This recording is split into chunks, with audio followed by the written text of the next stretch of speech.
హృదః లోకత్రయం అవిశ్య బిభర్తి అవ్యయ ఈశ్వరః.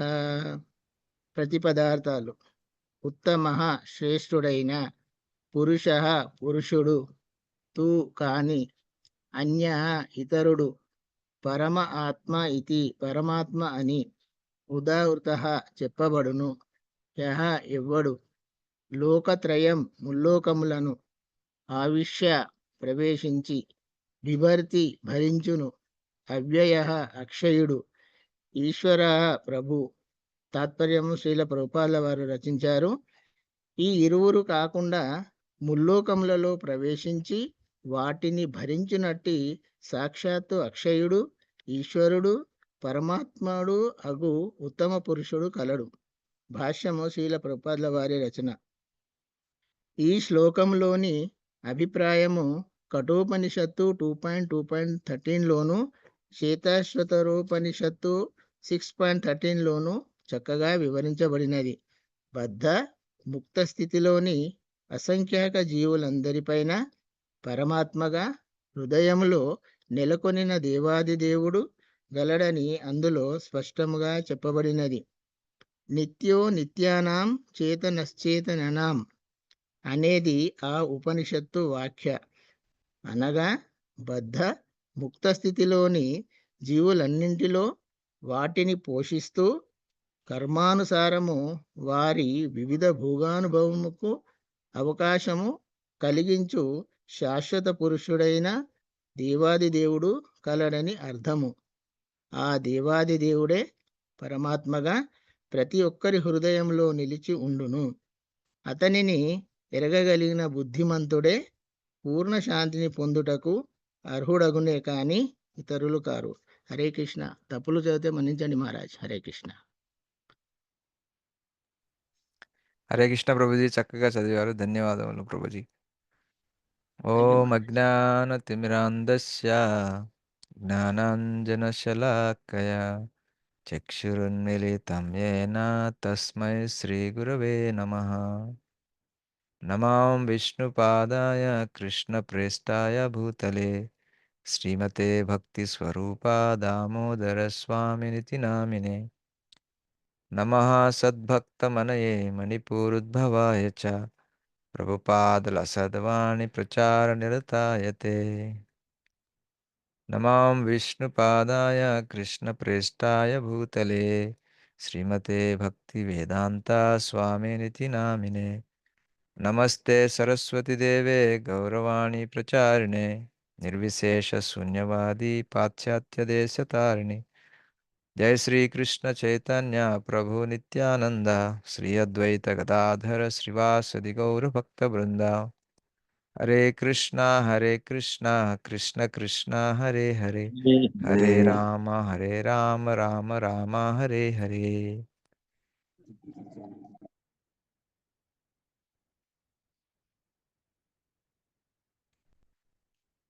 15వ అధ్యాయం 17వ శ్లోకం. ఉత్తమ పురుషస్త్వ అన్యః పరమాత్మేతి ఉదాహృతః యో లోకత్రయం ఆవిశ్య బిభర్తి అవ్యయ ఈశ్వరః.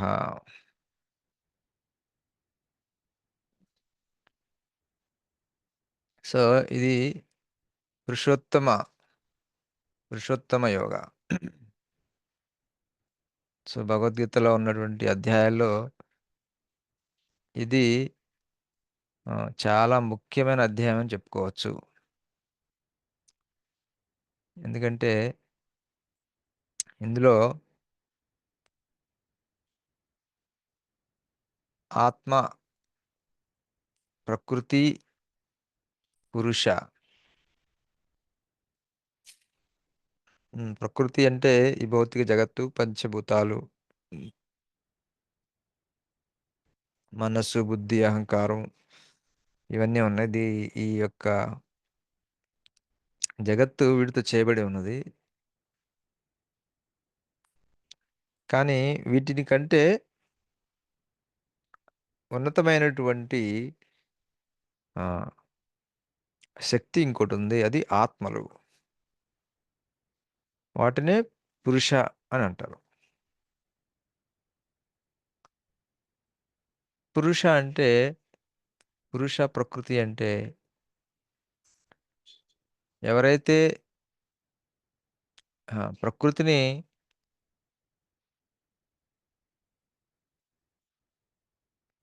నియంత్రిస్తారో, సో వాళ్ళని పురుష అని అంటారు అన్నమాట. ప్రకృతిని ఎవరు అధీనంలో ఉంచుకుంటారో. సో ఆత్మను మనం, ప్రకృతి మన ఆధీనంలో ఉంటుంది కానీ పూర్తిగా ఉండదు, కొంచెం మాత్రమే ఉంటుంది అనమాట. ఈ శరీరం గనక మనం తీసుకుంటే మన ఆధీనంలో ఉంది కానీ పూర్తిగా ఆధీనంలో లేదు. ఎంతవరకు ఆధీనంలో ఉంది మనకి? దీన్ని మనం వాడుకోవచ్చు.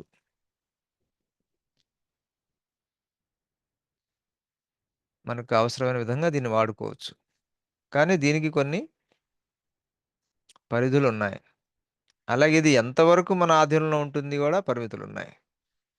ఈ శరీరంలో ఎన్ని మన ఆధీనంలో ఉంటాయి అవి కూడా పరిమితి ఉంది దానికి కూడా. సో ఈ విధంగా మనం పురుష అయినప్పటికీ, అంటే స్త్రీలు పురుషులు ఇద్దరు పురుషానే అన్నమాట. ఎందుకంటే ఆత్మ ఈ భౌతిక జడ పదార్థంతో పోలిస్తే ఆత్మ అనేది ఉన్నతమైంది కాబట్టి, ఆత్మ అధీనంలో జడ పదార్థం ఉంటుంది కాబట్టి, ఒకవేళ ఆధీనం అనే మాట కొంచెం ఎక్కువగా అనిపిస్తే, ఈ ఆత్మ ఈ జడ పదార్థం కన్నా ఉన్నతమైంది కాబట్టి దాన్ని ఆ కావలసిన విధంగా మలుచుకోగలరు అనమాట. మలుచుకునేటువంటిది ఉంది కాబట్టి కొంత అయినా. సో అందువలన పురుష అంటారు అనమాట. సో ఈ పురుష, ప్రకృతి పురుష అంటే ఇక్కడ ఆడవాళ్ళు మగవాళ్ళు ఇద్దరు పురుష అన్నమాట. ఎందుకంటే మనం ఈ యొక్క భౌతిక పదార్థాన్ని మనకు కావలసినదిగా మలుచుకుంటాం. ఇప్పుడు మాతాజీలు ఉంటే వాళ్ళు అన్నం, పప్పు ఇవన్నీ కలిపి కూర వండి మంచి ప్రసాదం తయారు చేస్తారు. సో ఆ విధంగా తనకన్నా నిమ్నంలో ఉన్నటువంటి వాటిని గాని, వస్తువుని గాని మన యొక్క నియంత్రణలో ఉంచుకొని, వాటిని మనకి అనువుగా వాడుకునేటువంటి ఆహ్, వ్యక్తిని పురుష అంటారన్నమాట. ఆ వ్యక్తి ఆహ్, ఆడ గావచ్చు, మగ గావచ్చనమాట. కానీ ఇది ప్రకృతికి, జడ పదార్థానికి, ఆత్మకి దాన్ని చూసినప్పుడు, పోల్చినప్పుడు. కానీ అదే మనం ఇద్దరు ఆత్మల్ని గనక పోల్చామనుకోండి, అందులో స్త్రీ, పురుష, మళ్ళీ అందులో స్త్రీ పురుషులుంటారనమాట. అంటే స్త్రీ అంటే మళ్ళీ ఇక్కడ ప్రకృతి అవుతుంది. స్త్రీ పురుషుల్ని ఇద్దరిని పోల్చినప్పుడు స్త్రీ ప్రకృతి, పురుషుడనమాట. సో, కానీ ఎప్పుడైతే మనం భగవంతుడిని ఈ చిత్రంలోకి తీసుకొస్తామో, అప్పుడు భగవంతుడితో కంపేర్ చేసినప్పుడు అందరూ స్త్రీలే, అందరూ ప్రకృతే. సో, అందువలన భగవంతుడిని ఉత్తమ పురుషుడు లేదా supreme personality of God head. So, ఈ విధంగా ఈ పురుషులందరూ గూడాను, ఆత్మలన్నీ గూడాను ఒకళ్ళ మీద ఒకళ్ళున్నారు. అంటే ఒకళ్ళ ఆధీనంలో ఒకళ్ళున్నారు. ఆధీనం అంటే పూర్తిగా 100% లేరు. కానీ ఆ విధమైనటువంటి శ్రేణులున్నాయి. హైరార్కీ.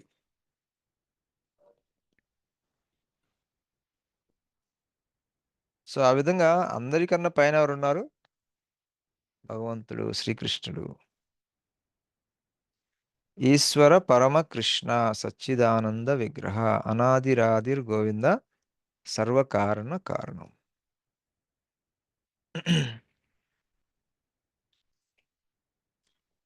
సో, ఇది చాలా ముఖ్యం. ఉత్తమ పురుష.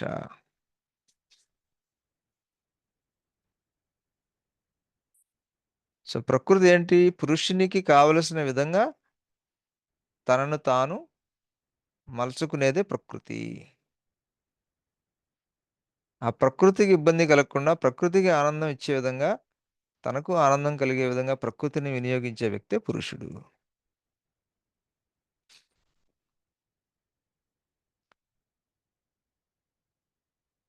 సో అలా కాకుండా ప్రకృతిని ఆహ్, దుర్వినియోగం చేసే వ్యక్తి ఉత్తమ పురుషుడు అనమాట. అధమ పురుషుడు. ఎందుకంటే ఒక వస్తువు గాని, ఒక వ్యక్తి గాని మన ఆధీనంలో ఉన్నారంటే వాళ్ళ బాగోగులు, వాళ్ళ యొక్క ఆనందం చూసుకోవాల్సిన బాధ్యత మనలో ఉంటుందన్నమాట. అటువంటి వ్యక్తే పురుషుడు. నేను పైనున్నాను అధికారం గాబట్టి నేనేం జెప్తే అదే వినాలి. హ్మ్. చూస్తుంటాం గదా! కొన్నిసార్లు భార్యాభర్తలు గూడా ఈ భర్తలు వారి యొక్క అధీనమైనటువంటి పొజిషన్ వాడుకొని కొన్నిసార్లు మాతాజీని బాగా ఇబ్బంది పెడుతూ ఉంటారు. సో, అటువంటి వాళ్ళు పురుషులు గాదు. అధమ పురుషులు. పురుషులు, అధమ పురుషులు, ఉత్తమ పురుషులు.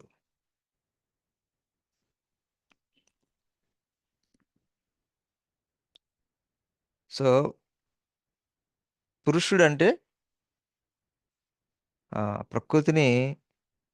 ప్రకృతికి ఆనందం కలిగేట్టుగా, తనకి ఆనందం కలిగేట్టుగా వినియోగించగలిగిన వ్యక్తే పురుషుడు.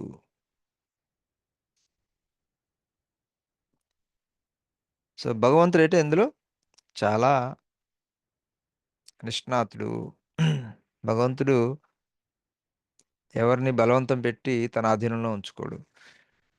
బలవంతం పెట్టి ఎవరిని ఎంజాయ్ చేయడు భగవంతుడు. ఎవరైతే భగవంతుడి శరణుకొస్తారో వాళ్ళనే భగవంతుడు పాలిస్తాడు.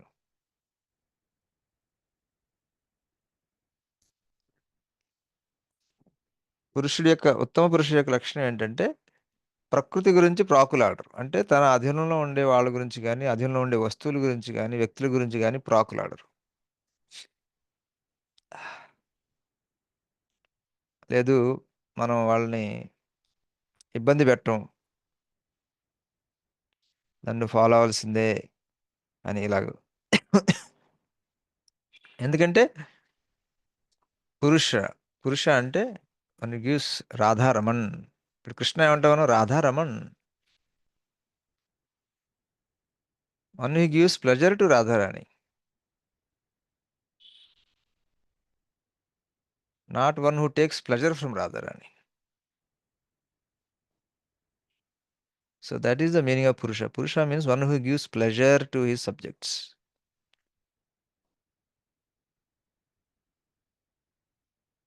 ఎందుకంటే subjects they are obedient. Subjects they are working under the purusha. Prakriti is working under పురుష.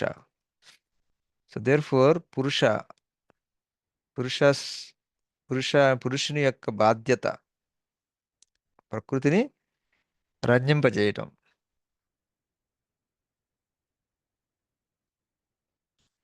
అలాగే ప్రకృతి యొక్క బాధ్యత పురుషునికి అనుగుణంగా మలుచుకోవటం.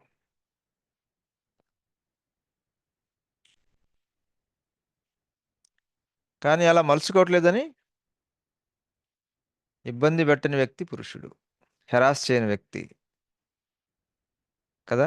మెయిన్ ప్రాబ్లమ్స్ అక్కడే వస్తాయి. ఎందుకంటే పురుష శరీరం వచ్చింది. కానీ మనం పురుషులుగా వ్యవహరించాలన్నమాట. Gentleman. పురుషుడంటే జెంటిల్ మ్యాన్. మర్యాద. మర్యాద పురుషుడు. సో, ఇది కేవలం ఎవరైతే ఉత్తమ పురుషుడైనటువంటి భగవంతుని భక్తిలో, ఆనందంలో రంజింపబడతారో వాళ్ళే పురుషులుగా వ్యవహరించగలరు. ఎందుకంటే వాళ్ళ ఆనందం వీటిలో లేదు. వేరే దాంట్లో ఉంది. కాబట్టి కింద ఉన్న వాళ్ళని హింసించరు వాళ్ళు. ఎందుకంటే వాళ్ళ ఆనందం కింద ఉన్న వాళ్ళ దగ్గర నుంచి కాదు, పైన ఉన్న వ్యక్తి దగ్గర నుంచి వస్తుంది అనమాట. సో ప్రభుజీలందరూ మాతాజీని చక్కగా చూసుకోవాలి, ఏ ఇబ్బంది రాకుండా.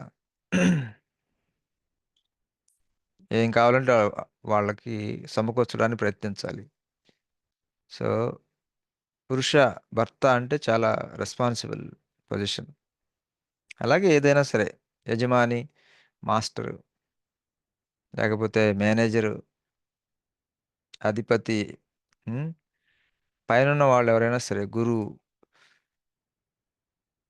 ఎవరైనా మన కింద మనకి అనుగుణంగా ఉంటున్నారు, మన దగ్గర మన వైపు ఏదో నేర్చుకోవాలి, మన దగ్గరికి మనకి ఏదో సేవ చేయాలి, భగవంతుడి కోసం చెప్పినట్టుగా వినాలి, వీళ్ళ కింద సేవ చేసుకోవాలి, వీళ్ళతో పాటు వీళ్ళకి సహకరించాలని ఎవరైతే ఉంటుందో వాళ్ళ మన బాధ్యత.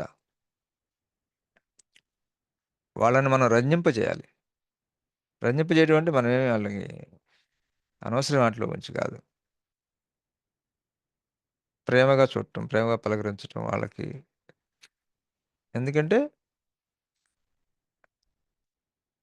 భర్త ఏమంటారు? పతియే ప్రత్యక్ష దైవం అంటారు కదా.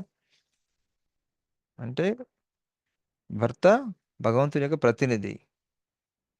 ప్రతినిధి ఎందుకు? పెత్తనం జలాంచడం కోసం కాదు.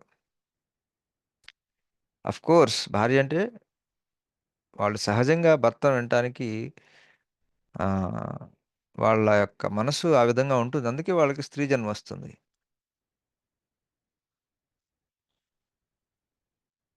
కానీ ఆ ఆ యొక్క నేచర్ని, ఆ యొక్క గుణాన్ని సక్రమంగా ఆ, పురుషుడైనటువంటి వ్యక్తి తన ఆనందం కోసం వాడుకోవటం కాకుండా వారికి ఆనందం ఇవ్వటం కోసం, వారికి ఆనందం కలిగేట్టుగా, వారికి ఆ, జ్ఞానోదయం అయ్యేట్టుగా, వాళ్ళు భక్తిలో ముందుకెళ్ళేట్టుగా, వాళ్ళని కంఫర్టబుల్గా ఉండేట్టుగా చేసి వాళ్ళని ముందుకు తీసుకెళ్ళాలన్నమాట. సో ఉత్తమ పురుషుడు అంటే ఇందులో టాప్ అన్నమాట కృష్ణ. ఎందుకంటే కృష్ణ కదా అందరికన్నా పైన. సో అందరినీ సంతోషంగా ఉండాల్సిన బాధ్యత కృష్ణుడిది అనమాట. సో అందువలన భగవంతుడు సీమ, దోమ, ఏనుగు, అన్ని మనుషులు, పక్షులు, దేవతలు అందరి యొక్క బాగోగులు భగవంతుడు చూసుకుంటారు అనమాట. మెయింటైనర్. మెయింటైనర్ అంటే ఏంటి? అందరి బాగోగులు చూసుకోవటం, అందరూ ఆనందంగా ఉండేట్టు చూసుకోవటం, అందరికీ కావాల్సిన వసతులు సమకూర్చేట్టు చూసుకోవటం. సో ఈ విధంగా భగవంతుడు ఉత్తమ పురుషుడు. బెస్ట్. ఉత్తమ పురుషుడు అంటే అందరికన్నా టాప్లో ఉన్న వ్యక్తి కాదు. టాప్లో ఉన్న వ్యక్తి ప్లస్ ఉత్తమమైన దృక్పథం, ఉత్తమమైన చేతనం, ఉత్తమమైన consciousness. So Krishna has the best consciousness because he is సుహృదం సర్వభూతానం. కృష్ణుడు ఉత్తమ పురుషుడు కంట్రోల్లో ఉంటుంది కాబట్టి ఉత్తమ పురుషుడు కాదు. కృష్ణుడు ఎందుకు ఉత్తమ పురుషుడు అంటే సుహృదం సర్వభూతానం.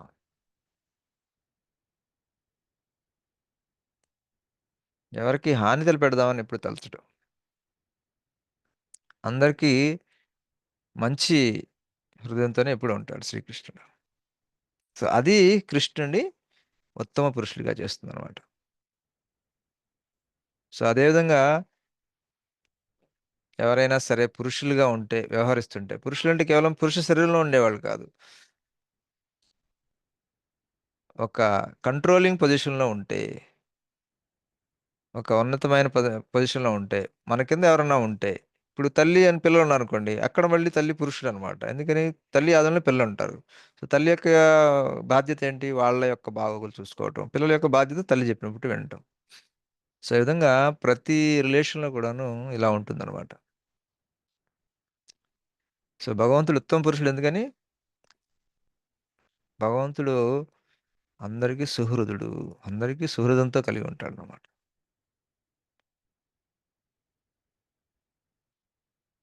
సో అదే సుహృదతని మనం కల్పించుకోవాలి మన కింద ఉండే వాళ్ళతోటి. ఎందుకంటే అప్పుడే మనం భగవంతుని మనం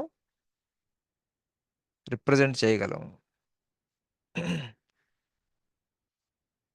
కదా. భగవంతుడికి మన ఆధ్యాత్మికతలో మన కింద ఎవరైనా ఉన్నారంటే వాళ్ళకి మనం ఒక ప్రతినిధిలాగా వ్యవహరిస్తున్నాం.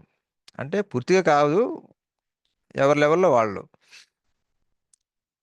సో అంటే మనం భగవంతుడు ఏ విధంగా సుహృదంగా ఉంటున్నాడో మనం కూడా అలా సుహృదంగా ఉండాలి. మన కింద ఉండాలి అని వాళ్ళకి అనిపించాలి. మన కింద పని చేయాలి లేదా మనం చెప్పినట్టు నడుచుకోవాలి అని వాళ్ళకు ఉండాలి. అంతేగాని మన కింద వాళ్ళు పని చేయాలని మనకు ఉండకూడదు. సో ఇది ఇది గొప్ప అగ్ని పరీక్ష ఆధ్యాత్మికతలో. ఎందుకంటే మనం ముందుకెళ్ళాల్సింది ఇది అనమాట. సో భగవంతుడితో కంపేర్ చేస్తే అందరూ ప్రకృతే. సో ఉత్తమ పురుషుడు అనమాట భగవంతుడు. సో ఈ అధ్యాయంలో ముఖ్యమైనది ఏంటంటే జడ పదార్థము ఆత్మలే కాకుండా పరమాత్మ అనే వ్యక్తి కూడా ఉన్నాడు. ఎక్కువ మంది ఈ పరమాత్మని కట్ చేసేస్తారు వాస్తవికత నుంచి. ఆ పరమాత్మను కూడా ఆత్మలో కలిపేస్తారు. సో అలా కలిపేయకుండా ఉండటం కోసం ఇక్కడ ఏం చెప్తాడు, యో లోకత్రయం ఆవిశ్య విభర్తి అవ్యయ ఈశ్వర. ముల్లోకాల్లో ప్రవేశించి వాటిని ధారణ చేసి వాటిని మెయింటైన్ చేసేటువంటి వ్యక్తే ఆ పరమాత్మ. సో ఇప్పుడు మనలో ఎవరైనా ఈ మూడు లోకాలని మనం ధారణ చేస్తున్నావా? మూడు లోకాలు మనం కంట్రోల్ చేయగలుగుతున్నావా? మనం కంట్రోల్ చేసుకోగలుగుతున్నావా? మన మాటలు ఆలోచనలు, ఎవరిని మనం ఇబ్బంది పెట్టకుండా ఉండగలుగుతున్నావా? ఎవరిని మనం ఆ, మన శరీరాన్ని మనం కంట్రోల్ చేసుకోగలుగుతున్నావా? మన శరీరం ఎప్పుడు ముసలి అవుతుందో మనం కంట్రోల్ చేసుకోగలుగుతున్నావా? మన మృత్యుని మనం కంట్రోల్ చేసుకోగలుగుతున్నావా? సో కాబట్టి ఈ పరమాత్మ మనం కాదు. నేతిలో ఇది ఇంపార్టెంట్ అనమాట. ఐఎమ్ నాట్ పరమాత్మ. ఆ విషయం అర్థం చేయడం కోసం ఈ అధ్యాయం చాలా ముఖ్యమైనది ఇది. ఎందుకంటే నేను పరమాత్మనైతే నాకు అంతా ఆమ్నిసియంట్. నాకు ఎవరి మనసులో ఏమనుకుంటున్నారో తెలిసిపోవాలి. ఎవరికి ఏ బాధ కలిగినా నేను ఫీల్ అవ్వగలగాలి. ఎక్కడ ఏం జరిగినా నాకు తెలియాలి. ఇది పరమాత్మ అంటే. సో ఇదే విషయాన్ని ప్రభుపాద్ గారు కఠోపనిషత్తు కోట్ చేశారు. నిత్యానాం చేతనానాం ఏకో బహునాంయో విదధాతి కామాన్. ఇది ఉత్తమ పురుషుని యొక్క లక్షణం. నిత్యానం. ఆయన నిత్యమైన వాడు, మనం కూడా నిత్యమైన వాళ్ళము ఆత్మలో. ఏకో బహునాం, ఆయన ఏకుడు, ఒకే ఒక వ్యక్తి. బ్రహ్మం ఒక్కటే, పరబ్రహ్మం ఒక్కటే, పరమాత్మ ఒక్కటే. ఏకో బహునాంయో విదదాతి కామాన్. ఇది పురుష లక్షణం. అంటే పురుషుడు అంటే ఏంటి? తనకి అనువుగా ఉండి అనుగుణంగా తన యొక్క అధీనంలో ఉండి పనిచేసే వాళ్ళ యొక్క కోరికలు తీర్చే వ్యక్తి పురుషుడు. ఏకో బహునామ్యో విదదాతి కామాన్. సో భగవంతుడు మనందరి కోరికలు తీస్తున్నాడు. పురుషుడు అంటే అది. తన జ్యూరిస్డిక్షన్లో ఉన్న వాళ్ళ కోరికలు తీర్చే వ్యక్తే పురుషుడు. మాస్టరు, గురువు, మేనేజరు, ఇవన్నీ కూడా అనమాట. సో ఇది పెద్ద బాధ్యత అనమాట. పెద్ద బాధ్యత, పెద్ద అగ్ని పరీక్ష. మామూలుగా మనం ఏమనుకుంటాం, నేను మేనేజర్ని అయ్యాను లేకపోతే గురువుని అయ్యానంటే అందరూ నాకు సేవ చేయాలి లేదా అందరూ నా మాట వినాలి, నా నా కోరికలు తీర్చాలి. నేను అదే జనరల్గా ఉంటుంది మనకి. సో అదే మనకి అగ్ని పరీక్ష, దాన్ని రివర్స్ చేయటం. వాళ్ళు ఉన్నది నా కోరికలు తీర్చడం కాదు, నేను ఉన్నది వాళ్ళ కోరికలు తీర్చడం కోసం, వాళ్ళ యొక్క దీది పెంచడం కోసం, భగవంతుడి తరపున, on behalf of God I'm here to fulfil there desires, fulfil there requirements, needs. ఆ వ్యక్తి పురుషుడు, ఆ వ్యక్తి భగవంతుని యొక్క ప్రతినిధి, ఆ వ్యక్తి ఏదైనా సరే. సో అందువల్ల ఈ ఉత్తమ పురుషుడు అనేటువంటి చాప్టర్ చాలా చాలా ముఖ్యమైన చాప్టరు, చాలా కోణాల నుంచి. సో మన సమయం అయిపోయింది కాబట్టి ఈ రోజుకి ఇంతటితో ముగిస్తున్నాము. ఏమన్నా ప్రశ్నలు ఏమన్నా ఉంటే అడగండి.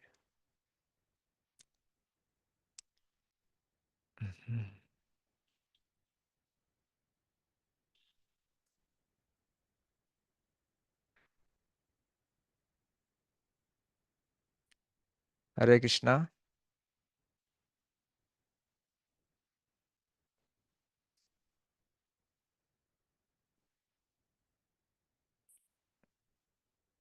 సో ఎవరికేం ప్రశ్న లేకపోతే అందరికీ ప్రభుజీ ధన్యవాదాలు. దండవత్ ప్రణాం.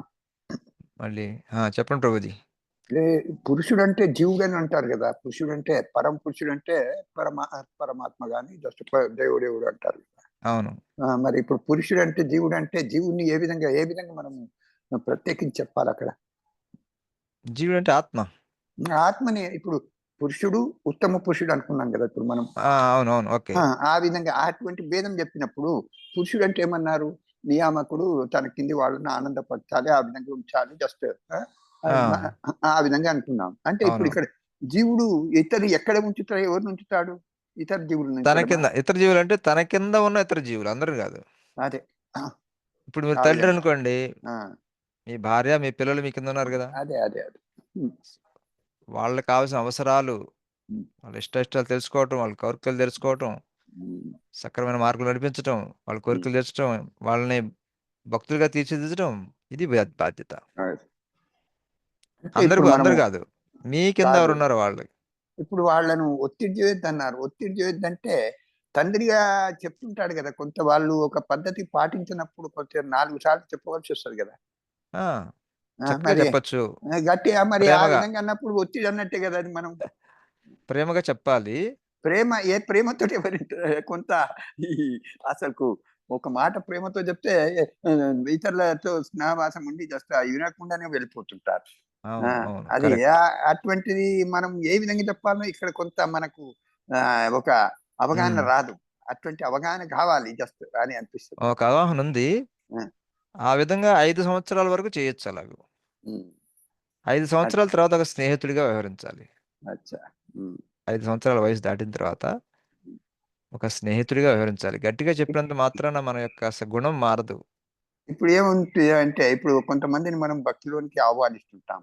ఆహ్వానిస్తున్నప్పుడు ఏమవుతుంది, వాళ్ళు వేరే వాళ్ళ సహవాసం నుండి మనం మాటలు మర్చిపోతుంటారు. అగైన్ చెప్తూ ఉంటాం. కానీ అది ప్రేమతో చెప్పినప్పుడు వాళ్ళ సహవాసంలోనే మన మాటలు చెవికెక్కాయి. కొద్దిగా మనం కఠినంగా చెప్పవలసిన అవసరం ఉంటది కదా అప్పుడు. అటువంటి టైంలో మరి అమ్మ చెప్తే ఎందుకమ్మా వస్తాను.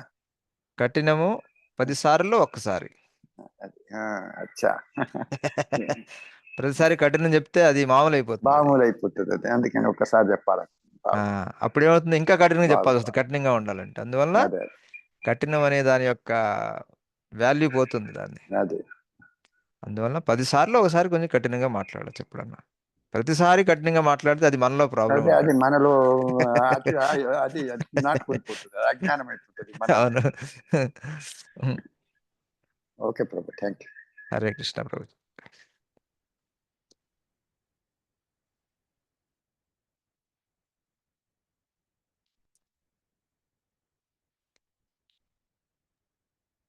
సో అందరికీ ప్రణామం.